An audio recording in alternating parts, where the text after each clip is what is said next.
Soulef avec vous. On va réaliser aujourd'hui une magnifique recette de khobz dar constantinois avec le Thermomix. Je vais toujours introduire le Thermomix dans mes réalisations, surtout traditionnelles, et les partager avec vous. Pour les gens qui veulent la recette de ce pain khobz dar constantinois sans le Thermomix, je vous passe le lien en bas dans la barre de description ou encore ici en haut à droite. Juste cliquez dessus et vous allez tomber sur la vidéo et j'espère qu'elle va vous plaire. Alors directement, on va passer à notre réalisation. Pour la recette, on va avoir besoin de semoule. Ici, je vais utiliser la semoule moyenne. On va avoir besoin d'eau tiède. On va avoir besoin de lait en poudre, de levure boulangère, de sucre, de sel, d'un œuf et de beurre. On ajoutera à ça bien sûr un jaune d'œuf, du lait pour après la dorure. Aussi, vous pouvez introduire les grains de nigel et les grains de sésame dans votre recette et dans votre pain. Alors comme vous voyez, je vais commencer par mettre l'eau. Je vais ajouter 220 ml d'eau. Et après tout à l'heure, lors du pétrissage, on va voir si on a besoin d'ajouter encore plus ou non. Auquel je vais ajouter 2 cuillères à café de levure boulangère et je vais ajouter une cuillère à soupe de sucre. Je vais mettre comme ça le couvercle. Je mets le gobelet doseur et je vais actionner le blender 1 minute à la température 37. Comme je vous ai dit, c'est la température d'activation de la levure. Alors 1 minute à la température 37 et je vais mixer à la vitesse 1.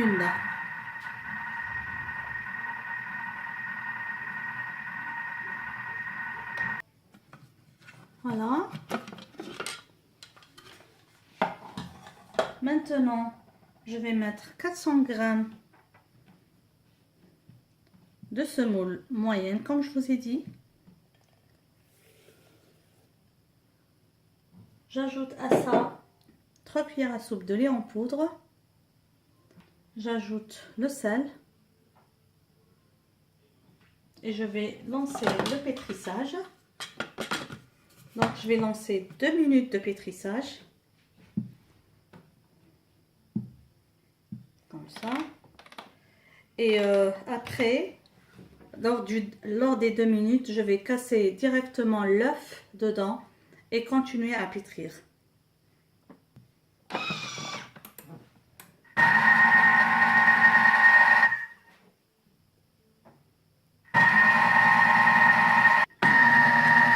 Alors, je vais ajouter l'œuf.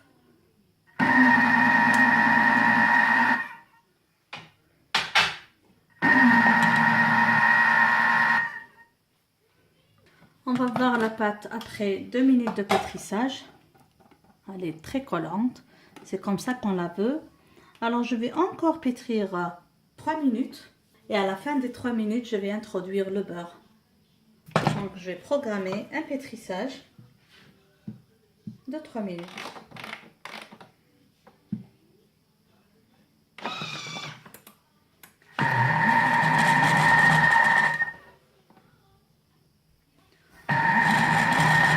Si vous jugez que vous avez besoin d'ajouter de l'eau durant ce pétrissage, alors comme vous voyez, ma pâte elle est bien collante, mais si vous jugez que votre semoule a bien absorbé l'eau et que vous avez envie d'ajouter de l'eau, faites-le. Comme je vous ai dit, moi ici, j'ai fait 220 ml d'eau pour 400 g de semoule avec un œuf. Donc, si vous jugez que vous avez besoin d'ajouter d'eau, n'hésitez pas. Regardez ma pâte comment qu'elle est.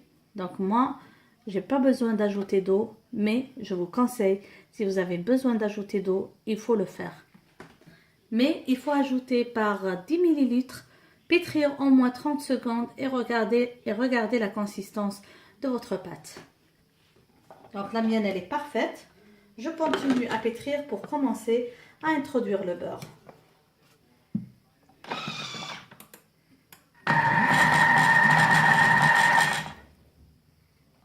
La pâte est bien pétrie, elle est devenue bien blanchâtre. Là, je vais commencer à introduire le beurre et ensuite on va introduire les grains de nigel. Donc je remets la fonction pétrissage. J'introduis le beurre par petites quantités, comme ça.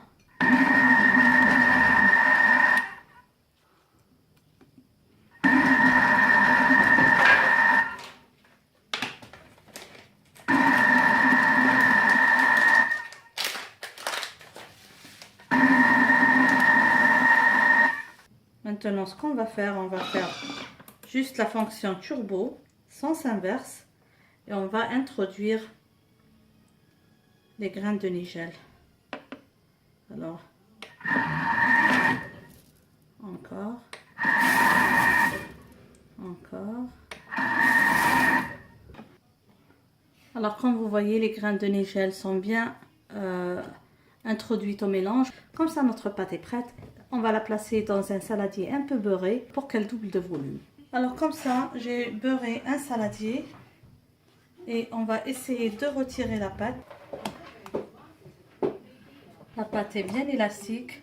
Si vous avez envie de récupérer le reste, on active la fonction turbo. Comme ça. Pour récupérer le reste de la pâte. Voilà. Avec mes mains un peu beurrées. Juste comme ça. Pour la ramasser en une boule. Et pour la laisser doubler de volume. Afin de passer à la cuisson. Vous voyez. Voilà. Voilà.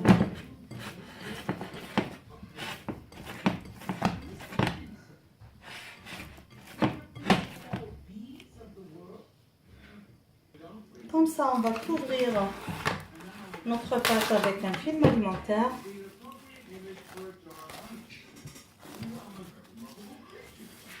Et je vais comme ça laisser doubler de volume et on se verra tout à l'heure.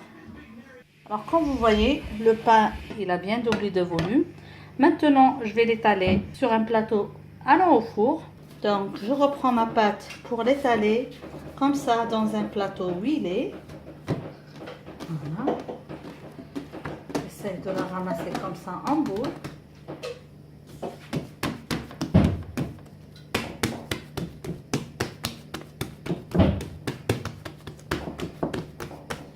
Donc moi je l'étale à une épaisseur, à une hauteur de presque 1 cm au moins. Plus vous allez l'étaler, plus vous allez avoir un pain bien léger. Comme vous voyez, j'ai étalé mon pain bien finement. Je vais laisser encore une fois doubler un petit peu de volume et on va passer à la cuisson.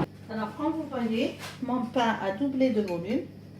Là j'ai fait un mélange de jaune d'œuf et de lait et je vais badigeonner le pain tout doucement. J'ai déjà préchauffé le four à 180 degrés pour faire la cuisson du pain. Donc on va cuire entre 15 et 20 minutes. Ça va bien sûr dépendre de votre four et de sa capacité. Il faut s'assurer d'avoir une belle couleur dorée d'en bas et d'en haut. Et surtout que la mie soit bien cuite. Si vous avez peur que votre pain ne colle au moule, vous pouvez toujours chemiser votre moule de papier de cuisson. Il y a des gens qui veulent avoir une couleur plus prononcée de la dorure. Alors, ou bien ils ajoutent un peu de café à ce mélange de jaune d'œuf et de lait, ou bien des fois un peu de cacao. Alors, pour les gens qui n'ont pas le Thermomix, comme je vous ai dit, vous pouvez trouver le lien de cette même recette au pétrin en haut. Quand vous pouvez trouver la recette du pain khobz dar sans pétrissage ainsi que de pain khobz dar à la farine, je vais vous mettre tous ces liens en haut et en bas dans la boîte de description. Donc n'oubliez pas de faire un saut.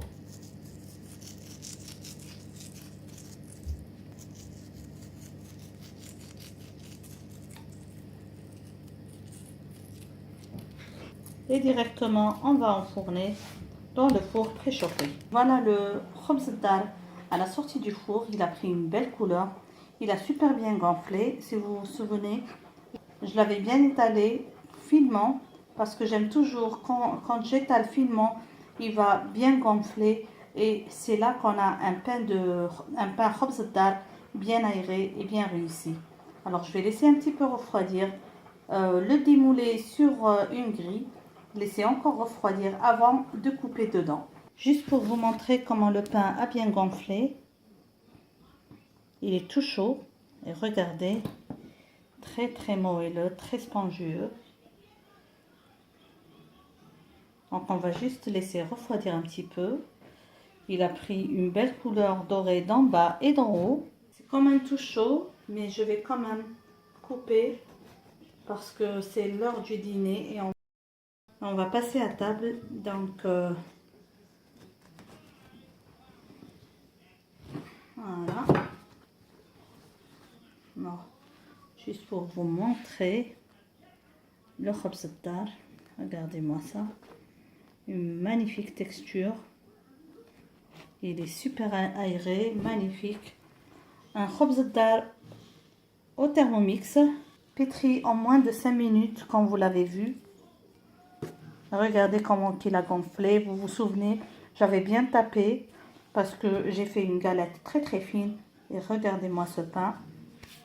Alors j'espère mes amis que vous avez aimé cette réalisation d'aujourd'hui. J'espère que vous allez la réussir en la réalisant. N'oubliez pas que la recette sans le Thermomix est ici en haut, juste sur la droite. Faites un saut pour voir la recette. Et si vous avez un Thermomix, n'oubliez pas de demander la recette de votre choix et elle va être prochainement sur la chaîne. Merci encore une fois de m'avoir suivi. N'oubliez pas de vous abonner si c'est la première fois que vous tombez sur ma chaîne. N'oubliez pas aussi de laisser plein de pouces bleus et de partager cette recette et cette vidéo avec vos amis sur les réseaux sociaux. Je vous attends aussi sur Instagram. Mon pseudo est @amour de cuisine. Je vous attends.